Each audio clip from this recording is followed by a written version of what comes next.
Hi everyone, my name is Sambran Divedi and this video is very close to my heart because I cracked NEET 2025 after 3 drops.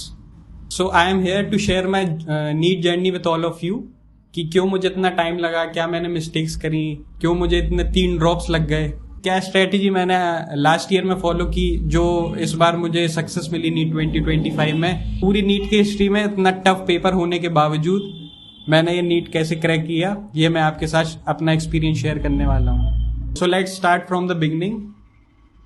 My journey start from class 11th। जब मैं 11th में था तो मेरी पूरी 11th खराब हो गई थी क्योंकि कोविड का टाइम चल रहा था, उस समय पूरा लॉकडाउन था, सारे कोचिंग इंस्टीट्यूट बंद थे, सिर्फ ऑनलाइन क्लासेस ही अवेलेबल थी, जिसके वजह से मेरी जो पढ़ाई है वो इतनी प्रोडक्टिव नहीं हो पाई, ना ही मैं सारे मॉक टेस्ट कर पाया और मैं थोड़ा डिस्ट्रैक्टेड भी था। पढ़ाई को छोड़ के सारे ज़रूरी काम मुझे याद आते थे उस टाइम पे, तो ये मेरे साथ बहुत सारी गलतियां हो रही थी। फिर धीरे धीरे जब क्लास 12 शुरू हुई तो कुछ चीज़ें मेरे सामने आई कि अब मेरे पास सिर्फ एक ही साल बचा है नीट क्रैक करने के लिए, तो फिर मैं वापस से अपनी पढ़ाई पे ही लग गया। इवन दो इतना टाइम गंवाने के बाद फिर जब मेरे 11th के कंसेप्ट्स ही इतने वीक थे और जब मैं 12th में मैंने सीरियसली थोड़ा प्रिपरेशन शुरू करी तो वो मुझसे मेरे कंसेप्ट नहीं हो पा रहे थे सेट। आप समझ सकते होंगे कि 11th के बहुत सारे टॉपिक्स जो हैं वो रिपीट होते हैं क्लास 12th में, तो क्लास 12th के बाद हमें बोर्ड्स भी देने थे और नीट का भी एग्ज़ाम देना था, जिसके वजह से ना 11th बैलेंस हो पाई ना 12th बैलेंस हो पाई ठीक से। उसके बाद मैं थोड़ा सा घबरा भी गया था उस टाइम पे, हमारा सिलेबस भी टाइम पे कंप्लीट नहीं हो पाया था, वही कोविड के वजह से तब भी ऑनलाइन क्लास ही शुरू हो गई थी। दिसंबर जैन तक आते आते कोचिंग में तो बहुत तेजी से कोर्स खत्म होने लगा, लेकिन मुझे कुछ समझ नहीं आ रहा था कि मैं क्या करूं उस टाइम पे, क्योंकि हमारे बोर्ड्स 2 बार हुए थे उस साल, एक बार दिसंबर में एक बार अप्रैल में। तो जो पहला बोर्ड था आपको पता होगा कि वो OMR बेस्ड था, MCQ टाइप पेपर था, लेकिन अप्रैल वाला सब्जेक्टिव पेपर था। सब्जेक्टिव पेपर लिखने की हम लोग की आदत बहुत ज़्यादा खत्म हो गई थी क्योंकि कोचिंग में जो भी मॉक टेस्ट होते थे वो सारे MCQ बेस्ड थे नीट पैटर्न पे, तो हम लोग उस पैटर्न पे चलते थे। फिर उसके बाद फाइनली मैंने नीट 2022 दिया पहली बार, जिसमें मेरा सिलेक्शन नहीं हो पाया था, ऑब्वियसली मेरी तैयारी नहीं थी, and I got only 284 marks. फिर उसके बाद जब मैं घर आया वापस तो मुझे लगा था कि मेरा पेपर तो बहुत अच्छा गया, लेकिन बहुत ही खराब गया था, 284 आए थे।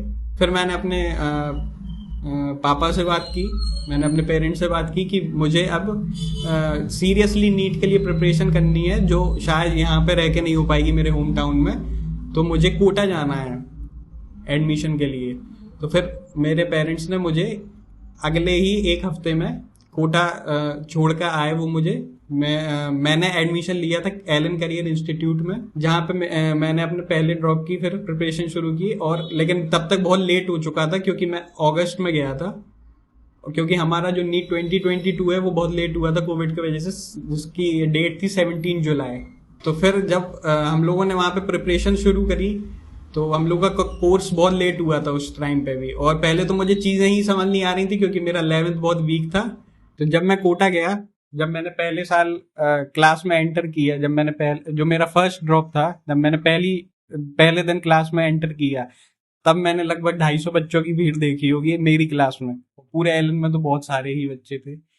तो जैसे ही टीचर क्वेश्चन लिखता था बोर्ड पे और सबके आंसर टक से आते थे और मुझे कुछ समझ भी नहीं आता था उस टाइम पे कि क्या हो रहा है, कैसे मैं कर पाऊंगा, इतने लोगों से मैं कम्पीट कर भी पाऊंगा या नहीं कर पाऊंगा, तो मुझे समझ नहीं आ रहा था उस टाइम में, मेरे बेसिक्स भी बहुत क्लियर नहीं थे। तो फर्स्ट ड्रॉप में तो लगभग मैं ये चीज़ें सीख आई हूँ कि सिलेबस में कैसे चीज़ें टैकल करनी है, या फिर क्या क्या चैप्टर्स हैं, किस चैप्टर में क्या क्या टॉपिक्स हैं, उसको वही चीज़ें एनालाइज करने में मुझे बहुत टाइम लग गया था। फिर जैसे तैसे करके मैं वो चीज़ें सीखा, तो फर्स्ट ड्रॉप में भी मैं बहुत अच्छा अटेम्प्ट नहीं कर पाया था, आई गॉट 492 मार्क्स। ये सब होने के बाद भी फिर उसके बाद जब मेरे पेरेंट्स मुझे लेने आए थे, तो उसके बाद जब मैं घर वापस आया तो उन्होंने मुझसे फिर से पूछा कि अब आगे क्या करना है तुम्हें, यही करना है या फिर कोई दूसरी फील्ड में तुम्हें जाना है। तो मैंने कहा नहीं, अब जब मैं इतना क्लोज आ ही गया हूँ, तो उस टाइम पे कट ऑफ आता था लगभग 600 के आसपास। तो मैंने सोचा अब 100-150 नंबर की बात है, और तो एक साल में और भी खींच सकता हूँ, शायद कर लूंगा। लेकिन उसके बाद फिर मैंने फिर से ड्रॉप लिया। मेरे मम्मी पापा ने मेरा सपोर्ट किया उस टाइम पे, उन्होंने फिर से मुझे कोटा में एडमिशन दिलवाया। फिर इस साल जैसे मेरे साथ पिछले साल जो हालत थी मेरी कि बच्चे सारे आंसर दे देते थे, मैं कुछ नहीं कर पाता था, लेकिन इस साल पूरी चीजें चेंज हुई। मेरे बेसिक्स काफी क्लियर थे, टीचर्स भी मुझे बहुत अच्छे से जानने लगे थे। टीचर्स से मैं सारे डाउट्स काफी अच्छे से पूछता रहता था। पहले ईयर तो मैं थोड़ा डरता था कि सामने वाले क्या सोचेंगे या मेरे आसपास क्लासमेट क्या सोचेंगे, लेकिन सेकंड ईयर में काफी चीजों में सुधार आया, और मैं सारे अपने मॉड्यूल्स और जो भी मेरा स्टडी मटेरियल था उसे मैंने बहुत अच्छे से कवर किया, और डाउट्स भी अब काफी कम होने लगे थे। के बाद जब मैंने अपना पहला मॉक दिया तो मेरे लगभग 645 मार्क्स के आसपास आए थे। 645 मार्क्स आके जब मैंने देखा कि हाँ फिर मैं कर सकता हूँ, क्योंकि पिछले साल तो मेरा हाईएस्ट मार्क्स 590 था जब मैंने फर्स्ट ड्रॉप लिया था। इसके बाद फिर मैंने कहा कि चलो इस बार 645 है, अगले में हम बढ़ाने की कोशिश करते हैं, तो वो बढ़े। फिर अगले जब मैंने सेकंड मॉक दिया तो आई गॉट 650 के आसपास ही आए, 5-10 नंबर ही बढ़े होंगे।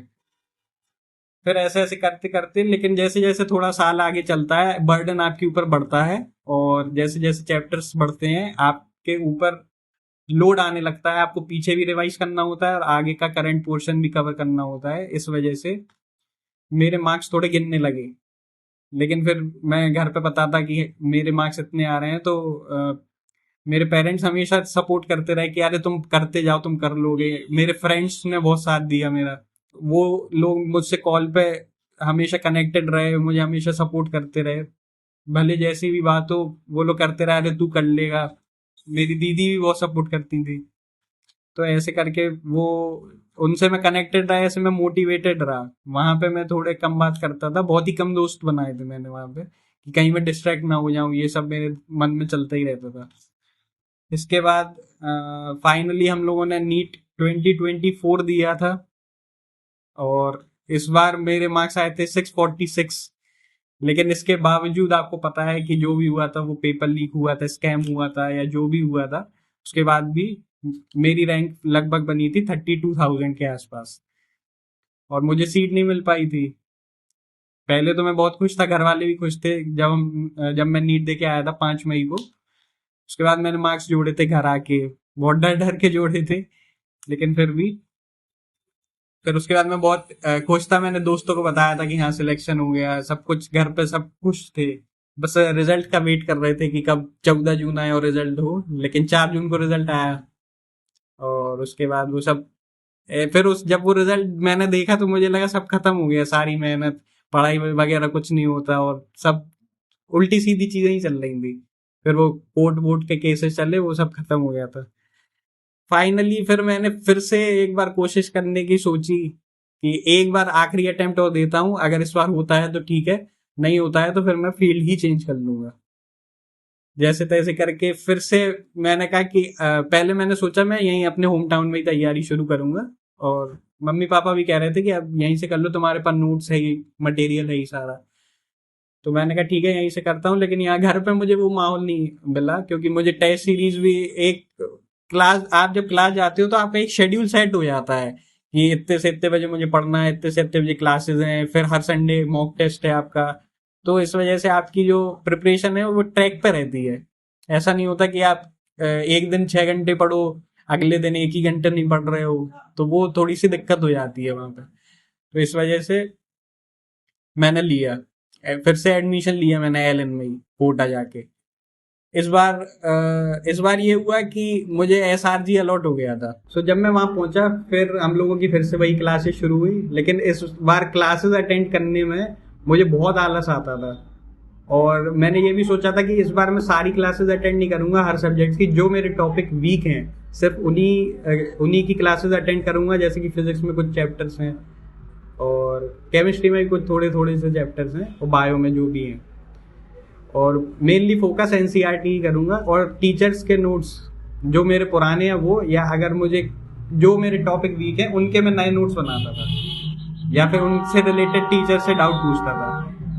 फिर मैंने पहला माइनर दिया अपना, जो हमारा माइनर होता है एल में, उसमें मेरे पहली बार नंबर आए थे 685 इस साल। लेकिन उसके बाद फिर वो भी मुझे कम लगने लगे थे, क्योंकि जब आपके 646 आए हो तो आप सोचते हो आप 700 अब अभी स्कोर करो हर टेस्ट में, वो मुझे कम लगने लगे थे। उसके बाद मैंने घर पे बताया तो घर वाले तो खुश हुए कि हाँ ठीक है, चलो चल तो रहा है तुम्हारा ट्रैक पे। लेकिन मेरे मन में वही था कि 700 प्लस क्यों नहीं आ रहे, 700 प्लस क्यों नहीं आ रहे। उसके बाद मैंने कहा चलो इस बार नहीं आए, अगली बार आएंगे। हमारा जब सेकंड माइनर हुआ तो उसमें मेरे आगे थे 695, फिर से 700 टच नहीं हुए। मैं फिर से थोड़ा अपसेट होने लगा और क्लासेस बहुत ही लिमिटेड जानने लगा था। फिर मैंने सोचा ऐसा तो नहीं कि मैं क्लासेस कम अटेंड कर रहा हूँ इस वजह से मेरे ये वाले मार्क्स कम हो रहे हो। ये 5-10 नंबर भी अगर मेरे यहाँ रुक रहे हैं तो हो सकता है जो मैं सोच रहा हूँ वो ना कर पाऊँ, 700 के ऊपर ना आ पाए। फिर से मैं थोड़ा क्लासेस ज़्यादा रेगुलरली जाने लगा। क्लासेस गया वहाँ पे, फिर मैं काफ़ी टिप्स एंड ट्रिक्स सीखी इस बार मैंने कि कैसे जल्दी से क्वेश्चन कर सकते हैं उसके लिए। फिर मेरे जो टीचर्स थे उनसे मेरी बॉन्डिंग बढ़ने लगी, उनसे बातचीत होने लगी। मैं उनसे पूछता रहता था कि अब आगे क्या करना चाहिए, कि मेरा इतना इतना स्कोर है, मुझे इतना स्कोर करना है, जो मेरा टारगेट है उसको मैं कैसे कंप्लीट करूँ। तो वो मुझे बहुत सारे टिप्स देते थे। और हर संडे फिर मेरे SRG के एग्जाम्स चलते ही थे, तो उससे मैं धीरे धीरे अपने सारी जितनी भी मेरी सिली मिस्टेक्स होती थी वो भी सही होने लगी थी। काफ़ी हद तक मैंने सही कर ली थी। फिर एक बार मेरे 700 आए भी, तो मैं उस टाइम काफ़ी अच्छा खुश था। मैंने सोचा था कि अब 720 की बात होगी, लेकिन फिर वो 700 ही मेरा इस साल का हाईएस्ट मार्क्स थे, इससे ज़्यादा नहीं आ पाए थे। फिर चीज़ें फिर से ट्रैक पे चलने लगी थी, अच्छे खासे मार्क्स आ रहे थे, कोई दिक्कत नहीं हो रही थी। लेकिन उसके बाद ऐसा होता है कि जैसे ही दिसंबर और जैन आता है, सर्दियों का टाइम था, मेरी थोड़ी सी पढ़ाई ढीली होने लगी थी वापस से। और उसके बाद मेरा सोना भी थोड़ा ज़्यादा हो गया था। मेरे मार्क्स थोड़े से कम होने लगे थे, काफ़ी कम होने लगे थे, एकदम से 600 के आसपास आ गए थे, 620 630 ऐसे चलते थे। तो वो मुझे बहुत सेटिस्फाइंग नहीं लग रहा था। मुझे ऐसा लग रहा था कि अब मुझे फिर से करना पड़ेगा। फिर जैन फेब में मैंने फिर से अपना एफर्ट लगाया। लेकिन क्या है कि कोर्स भी बहुत लेट हो रहा था कोचिंग की तरफ से, तो मैंने फिर खुद से भी करना शुरू किया और कोचिंग की जो क्लासेस हैं वो भी लेने लगा। तो ऐसे डबल करके मैंने अपना कोर्स जल्दी से जल्दी मार्च के फर्स्ट वीक तक ख़त्म कर लिया था इस बार। और फिर मैंने मॉक टेस्ट लगाए थे काफ़ी सारे, और जो भी अपना रिवीजन है मैंने खूब रिवीजन किया और NCERT पढ़ी आखिरी टाइम पे। मैंने मेनली फोकस मेरा NCERT बेस्ड था। फिजिक्स में मैं सिर्फ वही क्वेश्चंस या वही टॉपिक को बार बार पढ़ता था जो मुझे वीक लगते थे या फिर जो मैं बार बार भूलता था, और मेनली फोकस मैंने फॉर्मूलाज पे किया था। और केमिस्ट्री पे मैंने ऑर्गेनिक और इनऑर्गेनिक सिर्फ NCERT बेस्ड चीज़ें ही की थी, ज़्यादा नहीं की थी। फिजिकल केमिस्ट्री में हमने सिर्फ न्यूमेरिकल्स ही लगाए थे जो मॉड्यूल्स में दिए थे। बाकी एक्स्ट्रा मैं आपको बताऊंगा, बाकी इनसे रिलेटेड वीडियो आएंगी अभी, ये तो आपको बाद में पता चलेंगे कि क्या स्ट्रेटेजी थी। ये मैं आपको बताऊंगा कि कैसे आपको फॉलो करना है, जो आपको बहुत ही इफेक्टिव लगेगा। और फेब मेरे लिए थोड़ा सा मुश्किल भी हो गया था, क्योंकि मेरी मदर जो थी वो एडमिट हो गई थी और मेरे फादर का एक्सीडेंट हो गया था, तो उनका पैर फ्रैक्चर हो गया था। वो मेरे लिए थोड़ा इमोशनली वीक हो गया था। इसके लिए फिर मैं 2-3 दिन अपने होम टाउन आया था कि सब ठीक है या नहीं, ये सब देखने। उसके बाद जब मैं वापस गया तो वापस से मैं अपने ट्रैक पे आया। उसके लिए मुझे थोड़ा 10-15 दिन मुझे टाइम लगा था वापस से अपनी स्टडी को कंटिन्यू करने के लिए। इसके बाद अप्रैल जैसे ही शुरू होता है, हमारे कोचिंग में भी ख़त्म हो गया था पूरा का पूरा सिलेबस। उसके बाद सारे बच्चे अलग अलग टेस्ट सीरीज खरीद रहे थे। फिर मुझे उस चीज़ का फोमो होने लगा, धीरे धीरे फोमो होने लगा कि सारे बच्चे टेस्ट सीरीज भी ज्वाइन किए हैं और ये जो यहाँ पे हमारे मेजर टेस्ट हैं वो भी दे रहे हैं, तो क्या मुझे भी टेस्ट सीरीज लेनी चाहिए। तो मैंने इस बारे में भी फिर से कंसल्ट किया था। तो मैं आपको बताऊंगा कि आगे जाके कि आपको टेस्ट सीरीज एक्स्ट्रा लेनी है या नहीं। अभी जल्दबाजी मत करिएगा टेस्ट सीरीज लेने की, ये मैं आपको बताऊंगा बाद में कि कैसे क्या करना है। सो फाइनली फिर 30 अप्रैल के आसपास मैं अपने होम टाउन आ गया था। मुझे मेरे मम्मी पापा लेने आए थे कोटा, और आखिरी के ही टाइम पे लगभग जैन फेब से ही, जो जैन फेब मार्च है, इस टाइम पे मैंने अपने हॉस्टल के बच्चों से पहली बार बात अच्छे से शुरू की थी। उनसे फिर मेरी फ्रेंडशिप हुई थी। नहीं तो मैं लगभग बहुत आइसोलेटेड रहता था अपने तैयारी के टाइम पे। जो मेरे होम टाउन के दोस्त थे, स्कूल फ्रेंड्स थे, सिर्फ उनसे बात करता था मैं फ़ोन पे, उनसे कनेक्टेड रहता था, और अपने फैमिली से और और सिर्फ अपने फैमिली और फ्रेंड से ही बात करता था। ज़्यादा इधर उधर किसी से बात नहीं करता था वहाँ कोटा में, कि कहीं डिस्ट्रैक्ट ना हूँ इसलिए। फिर फाइनली वो डे आता है सबके लिए, 4 मई 2025, जो काफ़ियों के लिए बहुत ट्रॉमा भी था। उस दिन बहुत से बच्चे अपना अच्छा परफॉर्म भी नहीं कर पाए थे, और मैं भी इतना अच्छा परफॉर्म नहीं कर पाया जैसा मैंने सोचा था, ये जिस हिसाब से मेरे टीचर्स को मुझसे उम्मीद थी। पर हाँ, फाइनली मैंने क्रैक तो कर ही लिया नीट 2025। आपको पता ही है, पूरे नीट हिस्ट्री का सबसे टफेस्ट पेपर था। फिर भी मैंने जैसे तैसे टैकल किया था। वो मैं आपको बताऊंगा बाद में कि मेरी क्या हालत हुई थी उस समय उस पेपर को देते हुए। तो इस बार जब मैं कोटा गया था तो बार बार वही सेम चीज़ पढ़ते पढ़ते बहुत बोर हो जाते हैं, तो मुझे बहुत रेजिस्टिव फील हो रहा था। तो कई बार इस बार मैंने बायो के क्वेश्चंस शुरू में थोड़े कम प्रैक्टिस किए थे, लेकिन बाद में मैंने सारे क्वेश्चन प्रैक्टिस किए थे। तो और फिजिक्स केमिस्ट्री मैंने रेगुलर प्रैक्टिस की थी। तो ये मेरी जर्नी थी। इसके बाद अब काउंसलिंग प्रोसेस शुरू हो चुका है, लगभग मेरा रजिस्ट्रेशन हो गया है। अब देखते हैं क्या अलॉटमेंट होगा, क्या चॉइस फिलिंग में करूँगा, ये आपको मैं जल्दी बताता हूँ। सो ये चैनल है आप नीट एस्पिरेंट्स के लिए जो मुझसे गाइडेंस चाहते हैं नीट 2026, नीट 2027 के लिए। और नीट 2026 का जो रोड मैप है मैं वो बहुत ही जल्दी लाने वाला हूँ, तो please be stay tuned on this channel. इसमें मैं आपके साथ इस चैनल पे मैं आपके साथ शेयर करूँगा अपने सारी स्ट्रेटजीज, और जो भी मैं सिली मिस्टेक्स जो आप करते हैं वो कैसे रिवीजन करना है, कैसे हर सब्जेक्ट को कैसे टैकल करना है, उनके जो रिवीजन प्लान है, कैसे शॉर्ट नोट्स बनाने हैं, उसके लिए मैं आपको सारे गाइडेंस दूंगा। और आई विश अगर मुझे ये गलतियां पहले पता होती तो मुझे ये 3 ड्रॉप्स नहीं लेने पड़ते। So don't forget to like, share and comment your neat stage. और आपके जो भी क्वेश्चंस हैं आप वो कमेंट सेक्शन में पूछ सकते हैं, या जिससे भी रिलेटेड आप अगली वीडियो चाहते हैं वो आप कमेंट में मुझे बता सकते हैं। मैं उससे रिलेटेड आपके सारे क्वेरीज सॉल्व करूंगा, रिजॉल्व करूंगा, जो भी आपको चाहिए।